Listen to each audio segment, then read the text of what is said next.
screen. Waiting for it to pop up on the page here.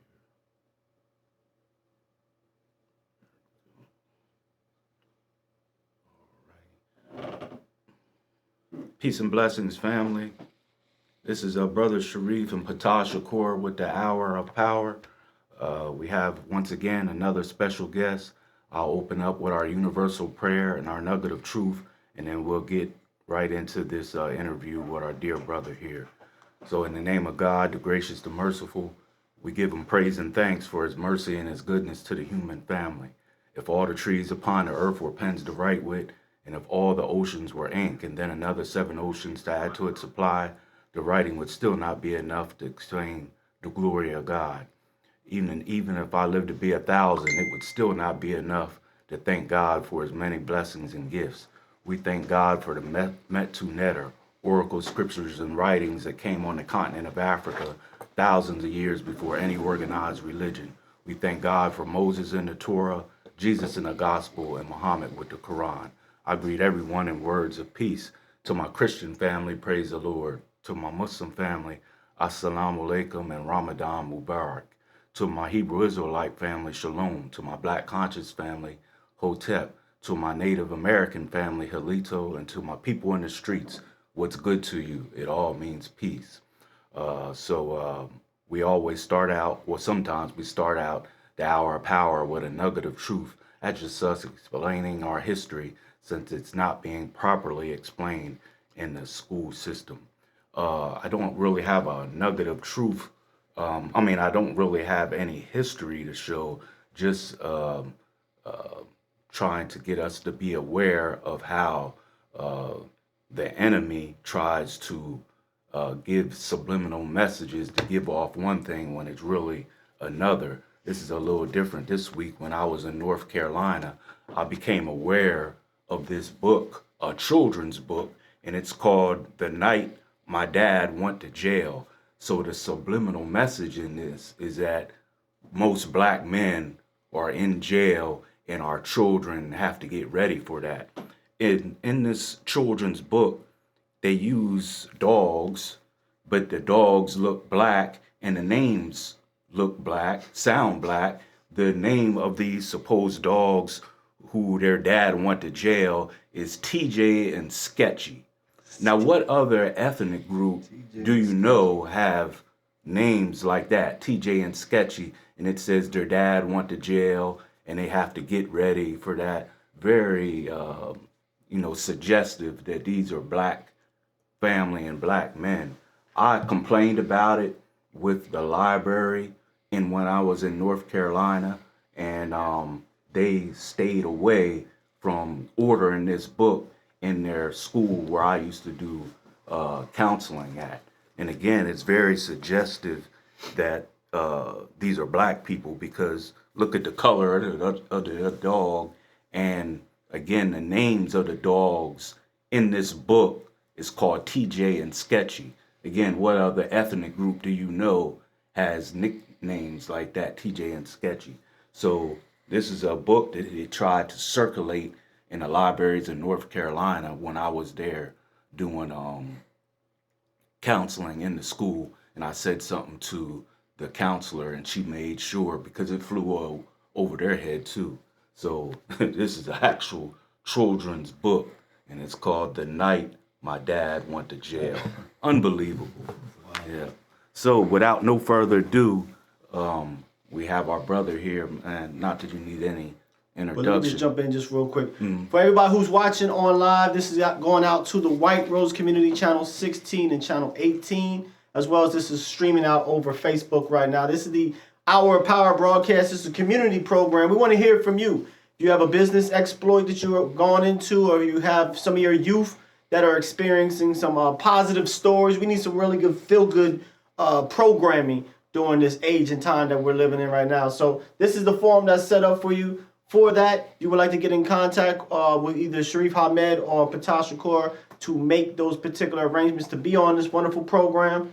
And so with that, I'll kick it back to Shareef and go ahead and introduce our great brother that we got here today. Got some great apparel here too. Yes. Introduce yourself, my brother. All right, I'm Claire Rice, as y'all know, the owner, CEO of Haters. Haters standing for having anger towards everybody, reach success. Clothing line I started maybe back in 20. It was actually the ideal of my friend Shannon DeShields and QU. You know, they passed. I was basically a customer, and they passed it down to me, and you know, I was always seeing it, and they were saying they was gonna come out with it, and I kept bugging them about it.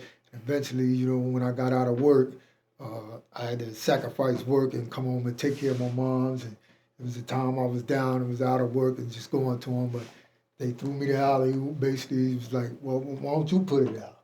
You know what I mean? So they gave me the blueprint on everything and how everything works and everything, and connect me with their manufacturers, and they dove in the car with me. She gave me the blueprint, make sure I was all right, and then they, you know, basically allowed me to buy them out to get out the way once they knew I was running it up and had everything in order the way they, you know, the business supposed to go. And so I'm always indebted to the brothers, you know what I mean, for them for throwing that to me. But I've been riding with it ever since, you know what I mean, through its ups and downs, slow points, I've just been riding.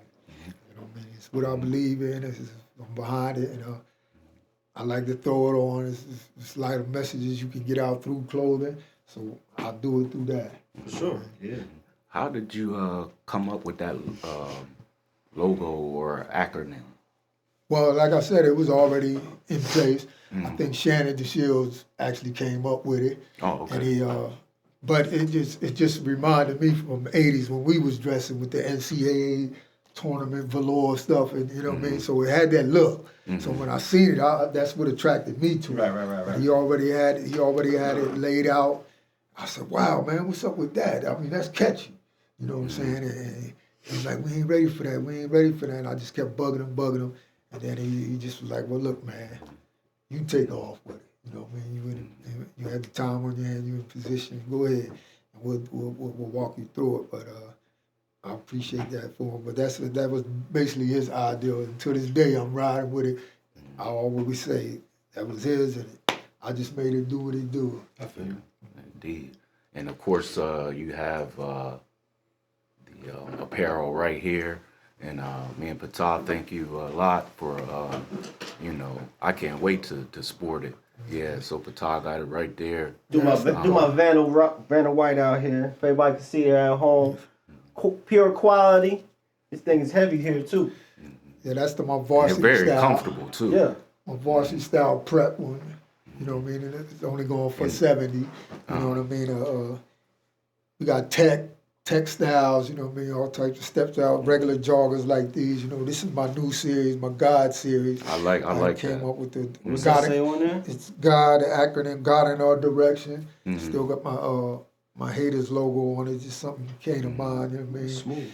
And Looks comfortable. yeah, just been putting it out there, you know, through the what's the brother Anthony Pickney that runs the church, he Shout had out. bought it, put it out to his congregation. He helped me out a whole lot with the churches. He's good people. You don't see too many pastors do that, so that's very kind. Yeah, he looked out for me, and you know, of course, where I'm at Jabez Ministry with Honorable Pastor Adrian Boxley. Okay. You know, so they promote me pretty much. They you know, anything in that direction, they right there for me. You know, and I'm always, you know, anything I do, any event, it's always going back and supporting them. So, you know, just teaching me, you know, how to spend black and always support. I mean, there's apparels out here, these young guys, anybody ever got apparel.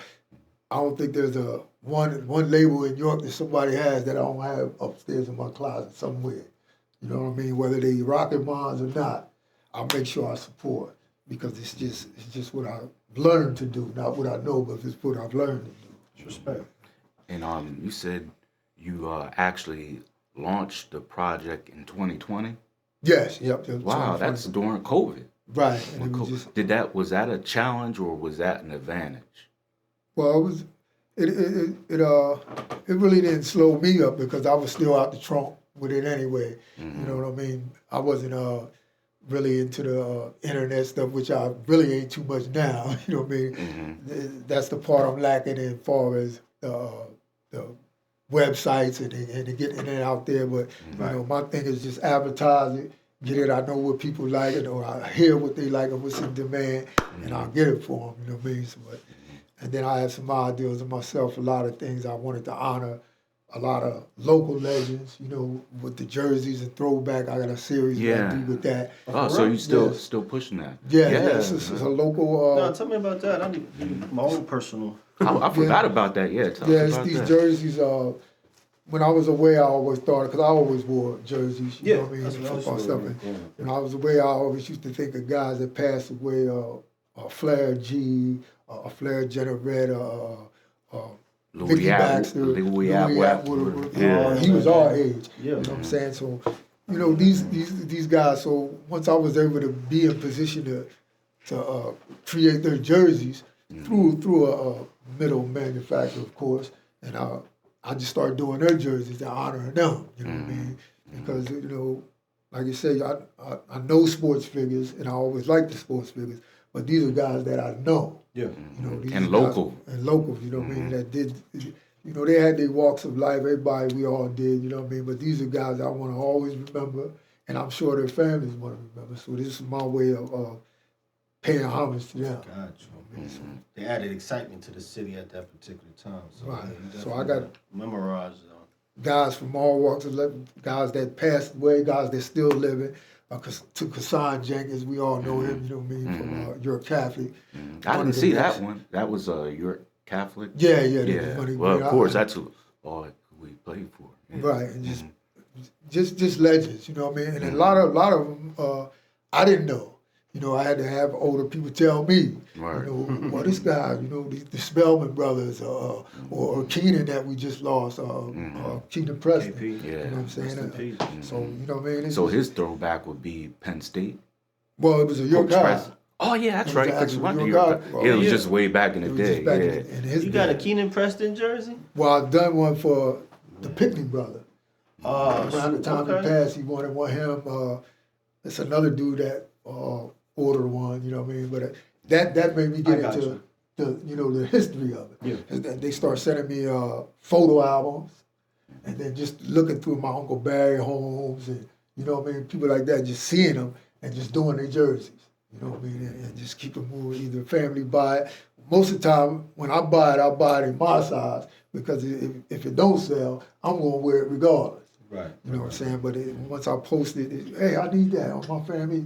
It just takes off from there. Yeah, I might hit you up. So a Keenan Preston jersey, man, rest his soul. Man. I was thinking about him a lot today for some reason. Yeah, that's a great way to honor our ancestors, man. You know, those who have went to the other side. So that's great. But I was asking about COVID time because that was just a trying time.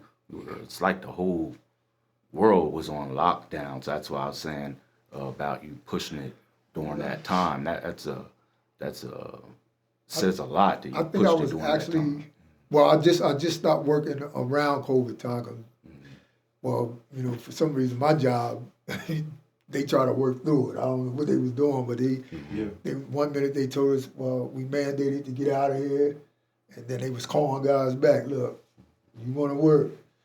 So, you know, I worked through it, and then I think maybe May of 20 is when I actually, you know, it got too difficult at home trying to be worried about moms and taking care of her and being on the clock. So, you know, eventually I had to let it go. And then it, you know, it just happened to be where I could still make something happen because it was me moving around versus some people coming to me. But in all actuality, it was rough for as sanitation wise. You know, Yeah. Super persistent. And that was a beautiful time. I tell people about when that COVID thing happened. One of the positive things that came out of that is people that's been caught in a rut and they normally go to work and things of that nature. But when everybody's jobs were shut down, it's like, what am I going to do? So I know a lot of entrepreneurs, a lot of business people started a lot of business ideas. got that time. Put your thoughts on paper, y'all. Put your dreams and put your thoughts on paper and share them with people in Success Team. And that's something else I kind of wanted to go into because you was talking about, the brother. You gave thanks and appreciation to the brothers that help you on your way. It seemed like you got a nice little success team of people around you. I see we got Gladiator Glow right there with you. So we riding with them, and then you got Wayne Sweeney talking about you're the Parkway family right there. So. Yeah, Gladiator Glow, that's my man, Grey Goose Jr. We grew up from the sticks, you know what I mean? We both went through our thing, was separated from each other for years through our incarcerations and all that, but he's 4 days older, and we always kept that bond. I mean, I never was at liberty to be supportive of him because we always was doing it at the same time, but it was a time where I came home and I would reiterate to him, man, we need you home. Mm-hmm. We need you home because, he's a soldier and he's always, whatever situations he's in, he's always going to make the best of where he's at. And no matter what, he's not going to let it break it. So his thing was, I'm all in. You know what I mean? So my thing to try to iterate to him was, you could be all in here. You know what I mean? We get you here, it's a whole lot we can do out here. You know what I'm saying? And man, when this guy touched the ground, he ain't stopped. From the time he got here, and I knew that's what I actually needed in my life, someone with organization with him. And I trained himself with that for years. Yeah, definitely. So when he came out here, he brought that into me. And, we go at it every day. We're both Leos. We go at it every day. But I love it. I love being around it because no matter what the situation is, when I leave him for the day, he's leaving me with something. Gotcha. Getting sharpened up. Yes. Yes, he was on our show, what was that, maybe 2-3 months ago? Yeah. Very, very powerful story. And I love hearing that, especially from the brothers. If you don't mind sharing your transition, of you, like you said, was in the streets, if that's what you want to call it. You had to learn from going down. Like, what can you tell us briefly about how you made that transition, especially for our young brothers? Yes. Well, for me, it was I was just money, just growing up, not too much poverty, because I always, seen my dad work. I always seen my moms go out and go back to school and get more and want more. And mostly everybody in my family was go-getters as far as they'll go get their education, do what needs to be. So the examples was there, but I was still in the projects where I could see. And I could see things, and I always wanted things. So however it is, my mind got to wondering, and I got caught up in just wanting to be in the streets, always wanting to have, always wanting to be able to hold for my own. But I always, was driven by being in a position to make sure everybody around me is cool. Whether it was my family, whether, it was all, what I had to learn over 40 plus years was, it was a lot of false love, and I was taking care of a lot of people that really didn't deserve it. But at the end of the day, it was all lessons that formed me. You know what I mean? And my thing was, I was caught, and and I just over and over, I came home with good intentions every time. All right, I'm gonna get this right. I went like 18 years old. I went to the penitentiary, and as soon as I graduated from high school, and I would always come home with a good plan and good intentions. But at the end of the day, when I would hit here, and I'm caught in the crossfire, it was always go back to what I know. You know what I mean? And this is what I do. And with the understanding of, I know what I'm getting into, it's all worth it to me. You know what I mean? With that sick mindset of there's nothing worth, but until I got older, until 20s started going away, till 30s. And I'm missing everything, but seeming so young away and keep myself together, but missing so much. And to come home 40 and you realize, wow, you're behind domestically. Yeah. You know what I mean? It's so much natural things you just can't do because you haven't done it. But you're no dummy. Yes, sir. You're no dummy. It's just you wasn't around for it. So it's just natural things. But all it took was, me getting to the end of me. You know what I mean? Realizing that when everybody else think Spoony or Claire Rice has it going on and he has all the answers, I'm hitting rock bottom. I'm realizing that, man, I just can't get this right. You know what I mean? I'm full circuit. I'm always ending right back here. You know what I'm saying? And I just cried out to God, you know, at that point, like, look, man, you know my heart. You know where I'm at with it. You gotta do something for me outside of me. I ain't got the answers. You know what I mean? And the tolerance thing with man is you can do it forever. You eventually can adjust to where you can physically take anything forever. But there's gotta be a point where you just get tired, you know what I mean? You know what I mean? And that motivated by just the pain I've heard in my mom's voice as she's getting older. You know what I mean? Like, why you know what I mean? It's just a certain thing I heard in her voice. And now that I'm taking care of her and watching her slow up every day, you know, this is what I do now. I just take care of my mom. Yes, sir. But as I'm watching her and I'm watching her slow up, you know what I mean? I have to question myself and ask myself, well, how many of these years have you taken from her? You know what I mean? Because you don't have to intentionally want to hurt or take anything from the most person you love in this world, but you do because they love you so much. But anyway, that's the motivation now is just the, you know, I'm here to be able to see her slow down and role reversal ain't a burden to me.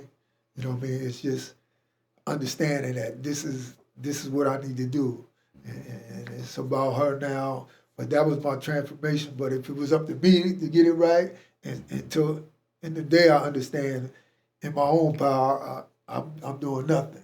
You know what I mean? Because I still battle within. You know what I mean? Spoony still want to show up every now and then. I just know now that he's nothing. You know what I mean? He's nothing. That I can't do nothing. But I got to lean on God.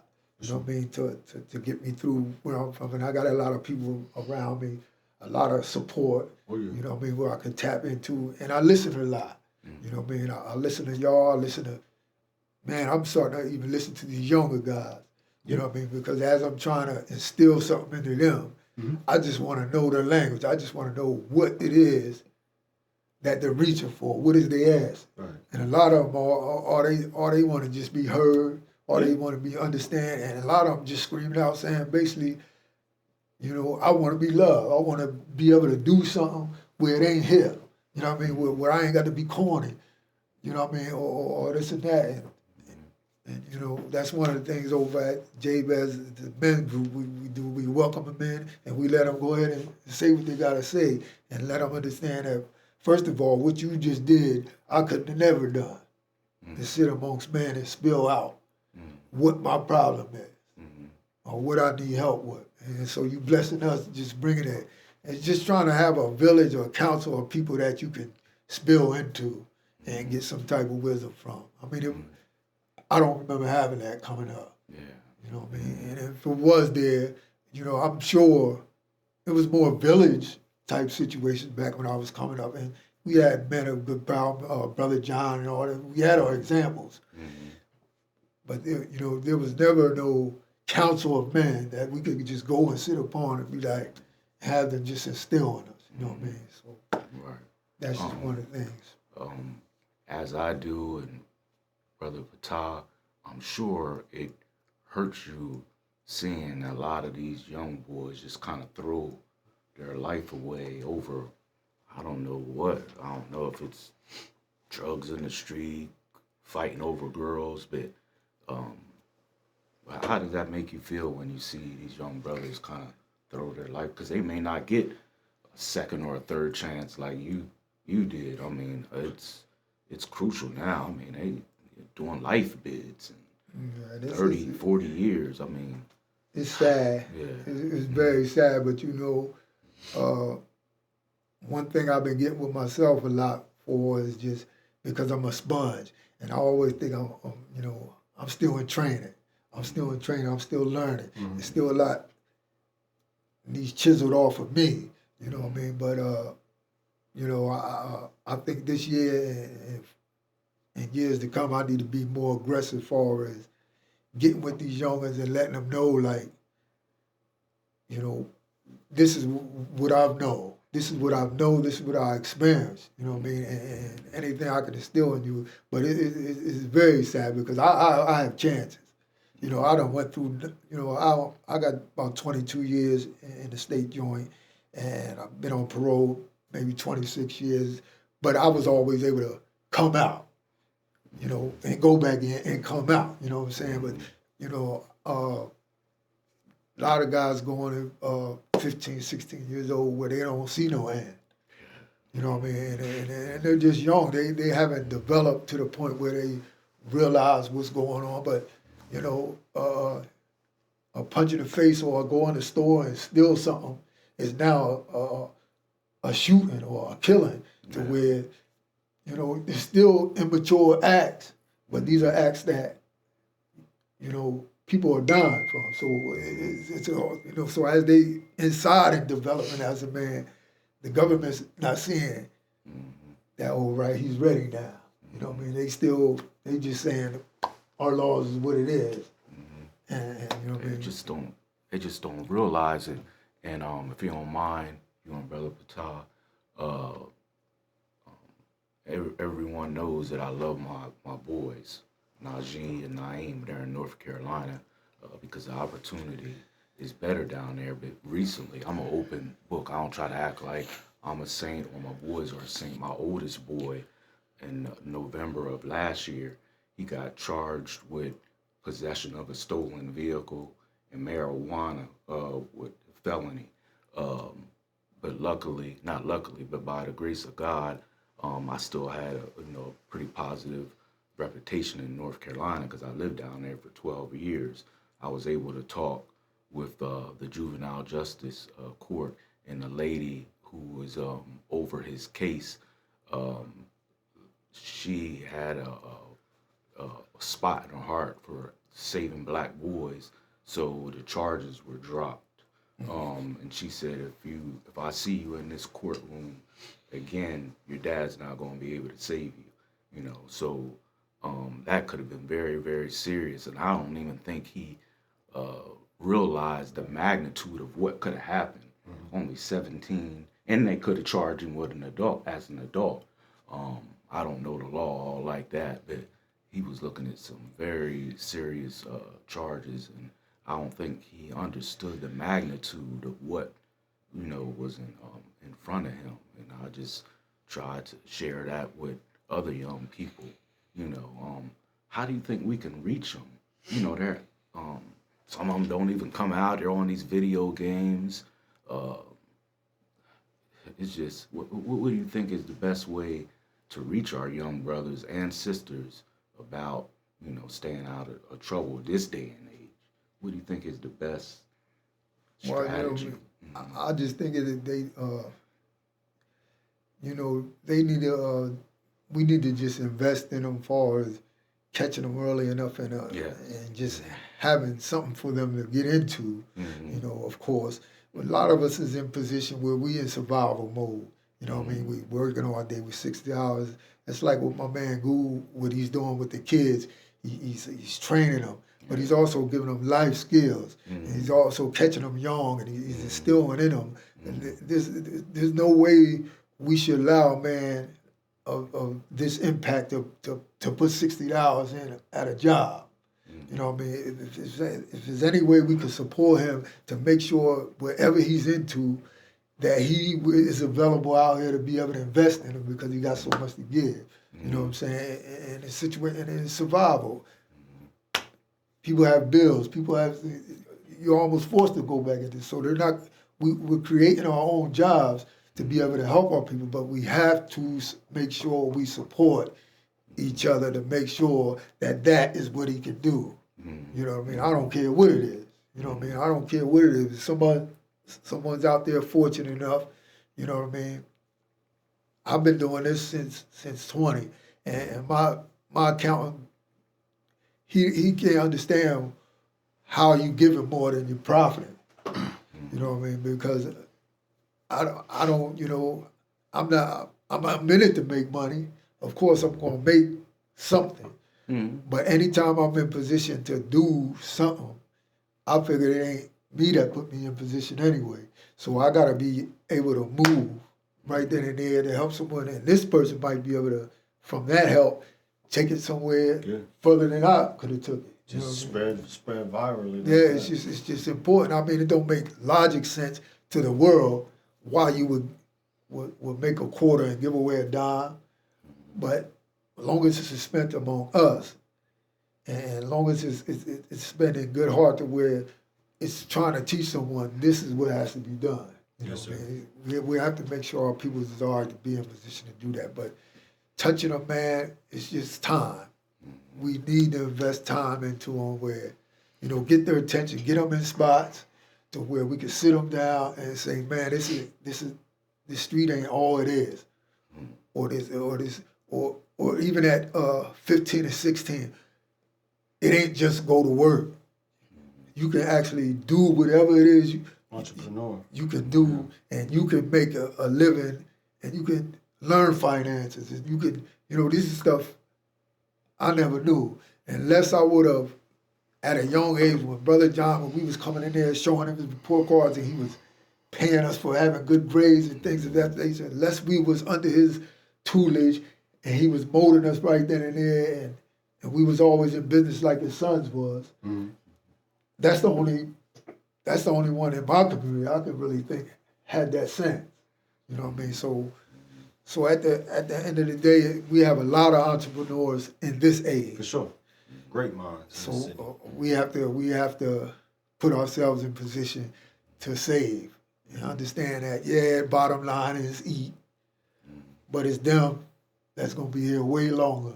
And it's the investment in them that's going to make it generational. And talking about our great elder, I don't know if you know, they're naming a block after him out Parkway in May. Wow. Yeah, right there where his store used to be. Yeah, in that block. What was that? What's that? Front Street? Yeah, Front and Persian. Front and Persian. Yeah. Lee's, but it's always brother. It's still Brother John's. Yeah. To me. So they're on May 26th at 2:00. They'll be naming that block in honor of Brother John. And what I love about it so much, we're giving our flowers to someone who's still amongst us. I mean, it's nice when we do things for our fallen ancestors and heroes, but it's really not for them. It's more for the family. If it's good enough for when they pass away, it should have been good enough while they were alive. But, hopefully we do better with giving flowers to those who are still amongst us, So we'll be doing that for Brother John. Like I said, May 26th, right there in front of Brother John's store. Like you said, it's still Brother John's store at 2 p.m. And I'll send out a message when it gets closer to that time to remind people. And I think we're going to have a dinner for him afterwards at the CA. Okay. Yeah, so, praise God that, we have that for our brother that's still amongst us, Great, John. Mm-hmm. And even when it kind of ties in what I wanted to respond what you were saying about the youth today. For one, you're right. We need to invest in our youth. We need to get their attention because their attention is shifted. And and I also shout out to you, Shareef. You've been highlighting that some of these vape stores, they got and it's so easy for youth out there to get caught up in some type of drug charge because you hop in a car with some of your friends, you don't know what they got. You don't know if they got vape. You don't know if they got weed. You don't know if they got CBD. You don't know what type of drug, whether it be synthetic, all these different type of things. It's so easy for them to get. You hop into a car, you be thinking you going home, and then the cops stop. All of y'all get bagged. I think the problem is that the reason why, and I thank you for mentioning the idea about your son. I think they're not taking this seriously because it's like candy and it's presented. Those vapes and all those drugs and things is presented like toys and candy. And then you put it on right near next to schools. And that's what they see every day, going to school, coming home from school, going to school, coming home from school. So they hop into a car, they might see a whole back seat full of devices back there. They might think that it's just some regular old vape. They might be dealing with it and then might move some other stuff around, might find some more drugs or something there. So I think not only invested in our youth and getting their attention, the things that's distracting them, like the music And like I said, this whole thing about these CBD shops, if we could pour their attention out from those two aspects, the music and the vape, and invest with them, and then I think we got a fighting change. And if you're listening at home right now, go ahead and put a comment. This is a live call-in show, 717-846-5067, or drop a line there on Facebook. Reminder, this is going out live to the White Rose Community Channel 16 and 18. It will conclude right at 9 p.m., but we will go a little bit longer on Facebook if needed. So join the conversation. We got the great Claire Spoony Rice here. Wonderful apparel, this Hater brand as well. You got other business ideas that he's been sharing. Wonderful pillar in the community. So if you want to join the conversation, 717-846-5067. But you feel what I'm saying as far as that the vape shops, is they see it as games and see it as candy, then I don't know. Somebody let me know if I'm off on something. Yeah. What do you think about those vape shops? It's one opening about 200 feet from Lincoln Elementary School. Remember, it used to be a muffler shop out there on the corner where the Turkey Hill is on the corner out west end. Now, you have to educate me as far as these vapes. What are they basically just pens, like the smoking? It's like a pen. You know, I don't know. I'm not an expert. Hookah. The vocal ones, you see them slide out of their pocket. You don't know what it's very addictive. And it's not just nicotine now. No, it's way beyond that. They even have an item called Cade, and what it does, if you take heroin, crack, anything, and you feel sick, it's supposed to heal your sickness. But then that's addictive now. Oh yeah, well, I've seen that where they give that out for us. Also now they hookah, that's big. Hookah items, lacing the weed with. They probably got them in different flavors to attract the children. Yeah. Like you said, it's a whole smorgasbord of that stuff, and almost all of them, like I've been highlighting in my videos the last couple of days and week or so. All of them, it's one or two things, or they're both. They're either within a block or 200 feet from a store, and it's in the black community. Every single one. I was out Parkway yesterday, right across the street from the projects is one of them. It's called Parkway Convenience Store. So it's right across the street from the projects, 2 blocks up from Ferguson Elementary, 3 blocks down from Devers. All the time it was liquor stores. Mm-hmm. See, we used to have them back in the day, but it wasn't nowhere near as addictive and dangerous. Those 40 bottles, Right. And if we weren't old enough, what my concern is, back then we used to get runners. Remember, if we weren't old headed, they don't care. Go get us a 40 bottle. But now with these vaping items, if they don't already sell them to youth, someone could go get them for them. Got the bright lights, which tintillates their brain, make them interested in it. A lot of people don't know that that's why McDonald's has the yellow and the red. Science has already proven that it taps into your appetite. Yep. That's for anyone. That's why McDonald's has that big red and yellow. People just think, that's just a pretty color. Yeah. No, they scientifically picked those colors way back in the 60s when McDonald's first, start being in communities. So they do the same technique, which is evil. They got these bright lights at these vaping shops to attract children. Wow. Yeah. So it's nothing but the devil. And we must educate our children and our parents, about it, because it's already a public epidemic among all races. And that's what kind of put it on the map, is when these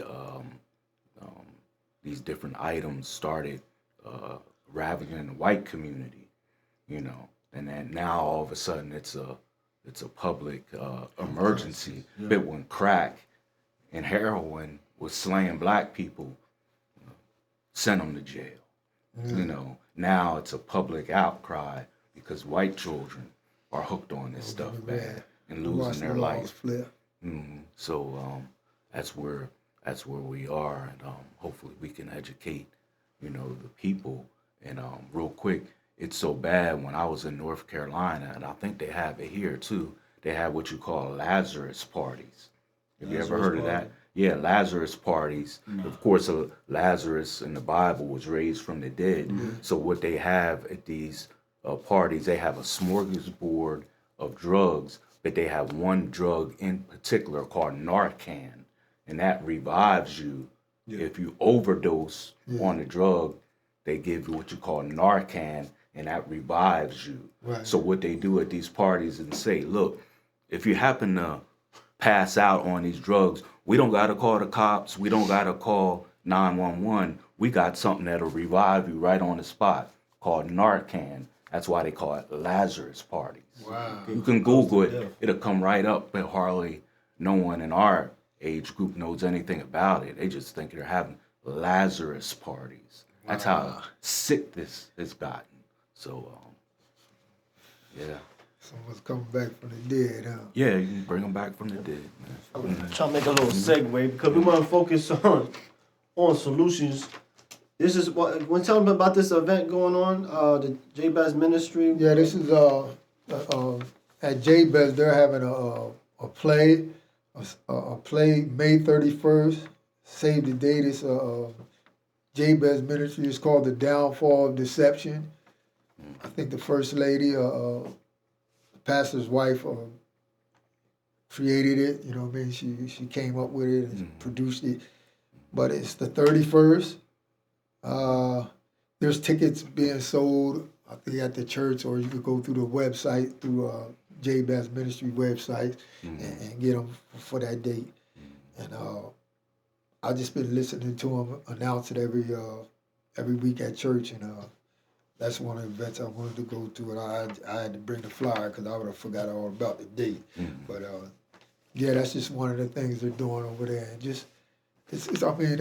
Over there, it's a men's group I'm a part of that we meet every Tuesday. Of course, a couple times you came in. Yeah. Now, man, it's amazing how we were just talking about. There's at least 3 or 4 young men starting to come through That's there great. now, and they're just pouring out what the problem is or what they're going through, and the men is just pouring wisdom into them.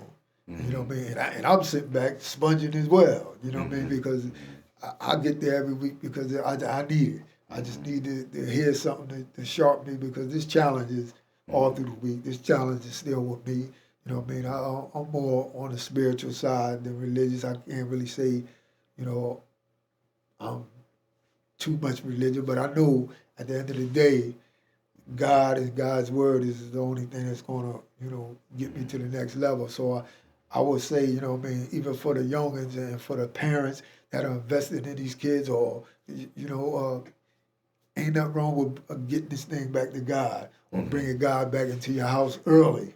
You know what I mean? Before the streets get him, and even after the streets get him, because that's the only thing that's going to save them. Seems like the streets is their religion these days.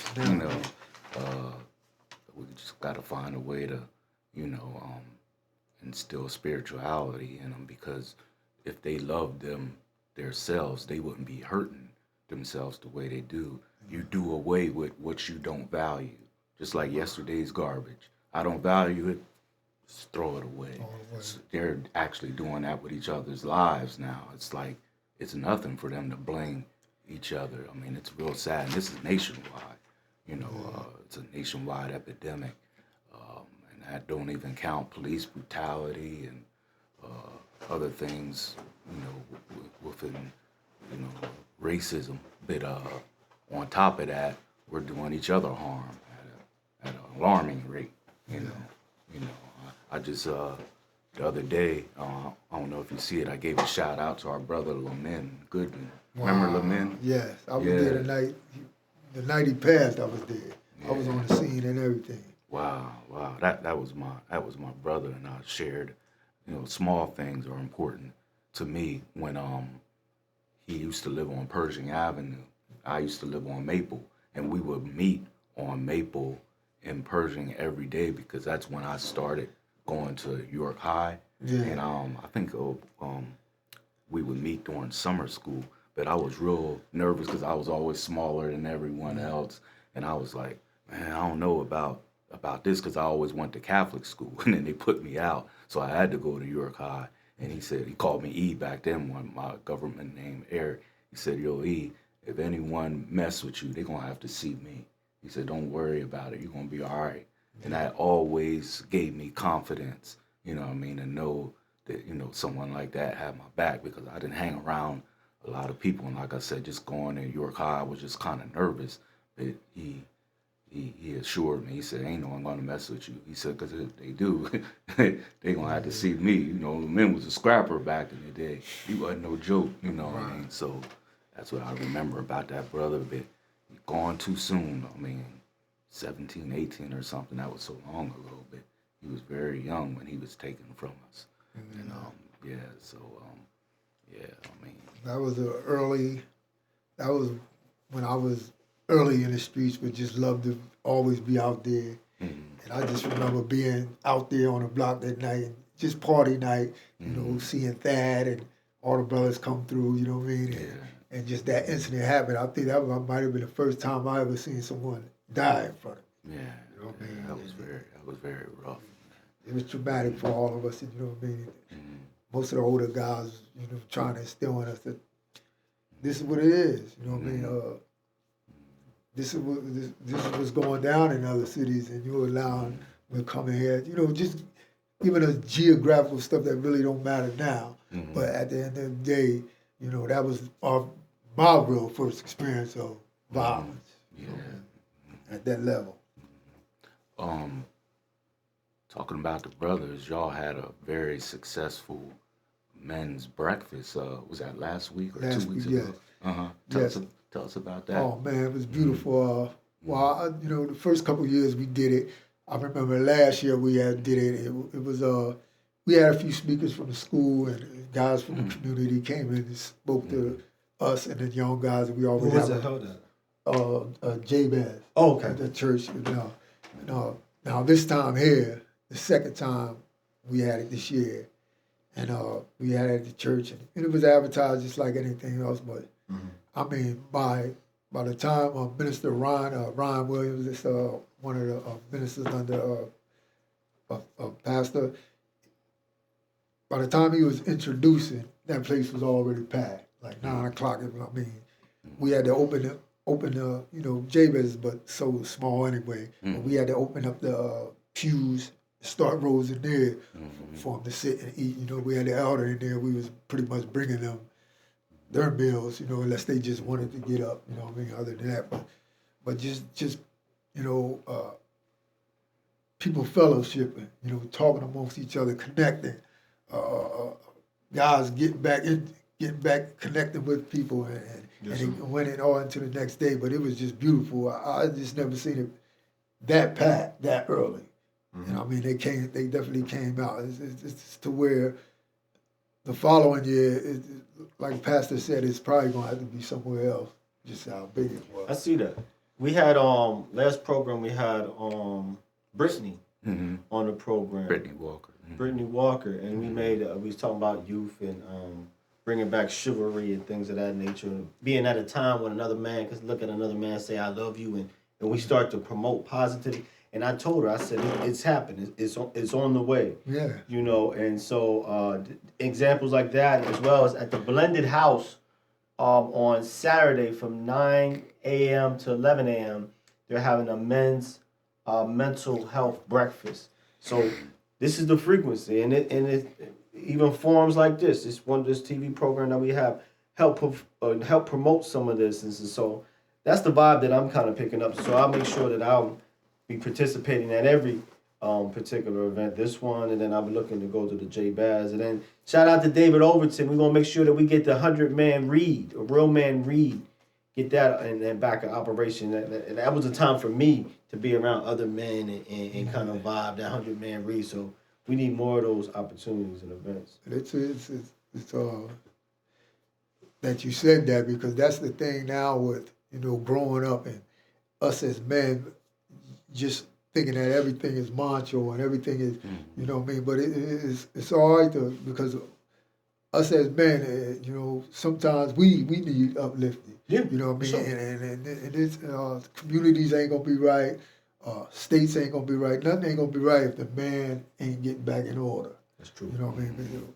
We got more power than we think. Right, and you know, y'all know the government thing. It was all planned to get us out of the equation, but it's now time to come back. And my thing is, it's going to come back with understanding that, you know, whatever it is, if it's sensitive, I can tell a man I love him. Right. Or I can tell a kid I love him. Or it's all right to, you know what I mean, to show emotion, you know what I mean? Especially when it's on, you know, on the uplift, or let me know how you feel. This is communication, you know what I mean? So we can connect with each other and get on the level.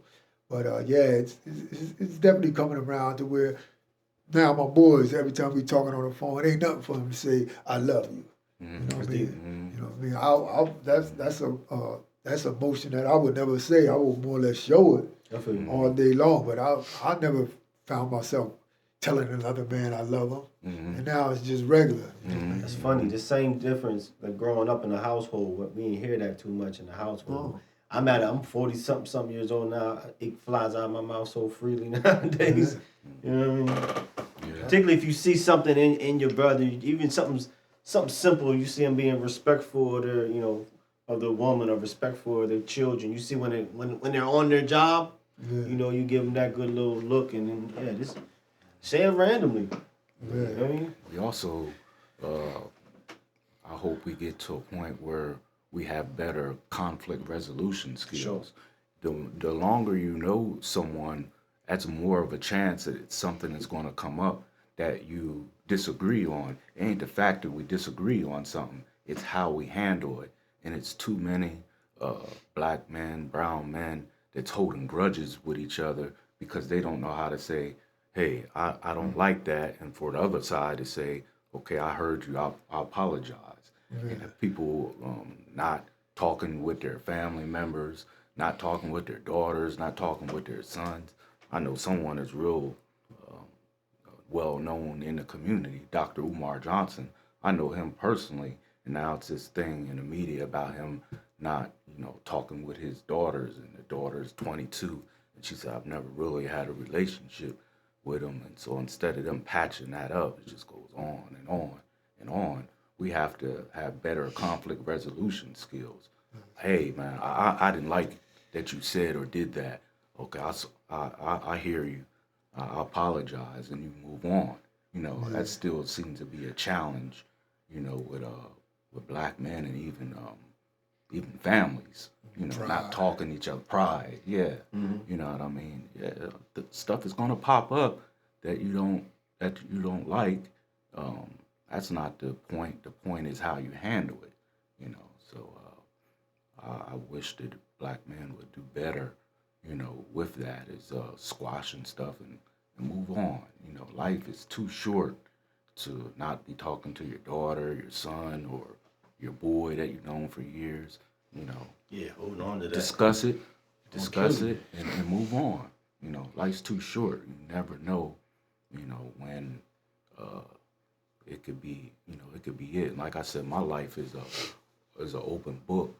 I shared with someone the other day of how I never got to meet my biological grandfather because my dad and him didn't get along.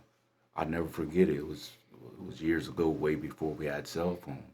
And my aunt called me and she said, "Where's your dad at?" This is before we had cell phones. I said, "Oh, he's not home right now." She said, "Your grandfather passed away." I was like, I thought another man was my biological grandfather. He had already passed away. I said, "No, Reverend Lindsay already passed away." "What you mean, Auntie?" She said, "No, that wasn't your biological grandfather. James Howard was your biological grandfather. So since my dad and him didn't get along, I paid for it. I never got to meet my biological grandfather." You know what I mean? And still to the day, it hurts. Right. You know what I mean? But me and my dad was like that. But on that one, I was a little disappointed in him for that. You know what I mean? All because he didn't get along with his father. He didn't have that in his life. And then I paid for it because I never got to meet him. You know what I mean? So it cuts deep. You know what I mean? We have to do better in that area. But my brother, I'm gonna have to cut out, but I want you and Brother Ptah to continue as long as you want, as long as you're available. I have to make a trip, and it's been a pleasure, my brother. And let's be in contact. And guess what? I love you. Thank you, brother. I love you. Too. Love you too, God. This one's mine. Yeah. Okay. Peace out, y'all. Brother Ptah and our brother's going to continue this conversation. So right before we kind of close off, if you want to kind of call in, just get a last minute kind of call or Thank you for this. message of support. Call in number 717-846-5067. We're here with the great Claire Spoony Rice. I'm getting to know you a little bit. I pick up the energy, I pick up the vibe. I really appreciate all of the stories and different things that you kind of went into. What we're actually building here at the Hour of Power program, this is a community program, so we want to hear from you. We want to hear your stories, whether you have a wonderful apparel line or if you have any type of activities going on in the community that are enriching and uplifting the community. We definitely want to hear about that. This is a form of diversity, so we want to hear about all your different type of views. We believe in order to unite together, we got to hear about some of those things that we may not be familiar with, regardless of what your acronyms is. I don't know if we got some Republicans, some Democrats, some Trumpers, whoever you is. This is a program we can work through any of the differences. If you notice what's going on in the media right now, people are trying to pit one person up against to another. This is kind of what we were talking a little bit about with those authorities that we put in place. But let not your heart be troubled. We're moving into a real positive energy right now. We're moving into go ahead and get that revelation, get that book out. So you'd be surprised some of that stuff that's happening in that book is happening right now. So this is time for us to unite in brotherhood, unite in love and light. And so before we kind of close out, any other type of can you share where you can be contacted for your apparel? Yeah, you can go on to Facebook under my Facebook, Claire Rice, or you could go into Haters Apparel. There's another Facebook thing. Like I said, I got the website up. You know, I'm not really tech savvy. I have to get someone younger on that and have them up on it. But I can always be contacted through the messenger. You know, my cards is out there, my numbers. Just anytime you see anything advertised you like, get with me. I'll make sure you get it. You know, everything's always right. If it don't right, we make it right. It's about integrity. Sometimes, you know, business is a shark world, but I believe in doing things the right way. Right. You know what I mean? And some things get sacrificed for that, but me, you know, the money ain't the bottom line with me always with this business thing. You know, so Gotta be how you interact with people and being a good person too. That's how you keep your magnet, so you can magnetically attract things into your life. Like you already know, like you said, your story growing up into where you at right now. So thank you. You're a testament to that. So we're gonna go ahead and just cut this. And shout out to everybody that had comments. I kind of got off Facebook and got back on, so I can't remember the comments on there. So James Freeland, thank you, Wayne Sweeney. Thank you for everybody. And Gladiator Glow for that's what I was gonna say. yeah, powerful brother. We're doing some powerful things in the city. And so if you want to get your name out, you want to get yourself known to the body, to the rest of the family that's going on, because our youth need us. So if you have a program geared to the youth, there's so many things that we need to do in order to flip all these cards around. So my little closing before we head out, and keep in mind next Wednesday we will have Sakia Byard, the owner of the Pecan Tree. She will be on, and she has some wonderful ideas she's going to be going into. And parents, listen up. We're going to be talking about how some of our youth that are entering into youth athletics, they need a little bit more of our support. They need our presence in the gyms. They need a rah-rah, shish school bar, Bugs Bunny. Yeah. They need all that pageantry. They need the little smoke machines in the fall. They need to feel that in order for them to keep that momentum to the stars. And so we're going to be definitely doing that. That's going to be a real exciting show as well. We're going to hold a couple feet to the fire. So make sure you stay tuned to that. But as we close off right here, I'm asking everybody to find that unconditional love for yourself. Find your success team. Find me the 5 closest people to you, and I can predict your future. So if you want to change your diet around, if you was involved with the streets and you want to get more into a business mindset, if you want to better yourself on any level, if you got people in your vicinity and you mention that to them and they want to be an obstacle pulling you back into a world you're trying to leave out of, then you're going to have to cut them off, find some new success friends. If you don't got nobody, reach out to me, Ptah Shakur. I can get you sewed in with people that actually want the best for you and help you grow in that. So when you find that unconditional love for yourself, make sure you give a little dollop, a little smidgen, a little bit to your fellow human beings that you masquerading as physical flesh, but they're really just your reflection. So get that unconditional love for yourself. Give a little bit to our fellow human beings that need us and are hurting us right now. And until next time, love and light to you all. Hey. You can just sit right there. I'm going to hit this button real quick.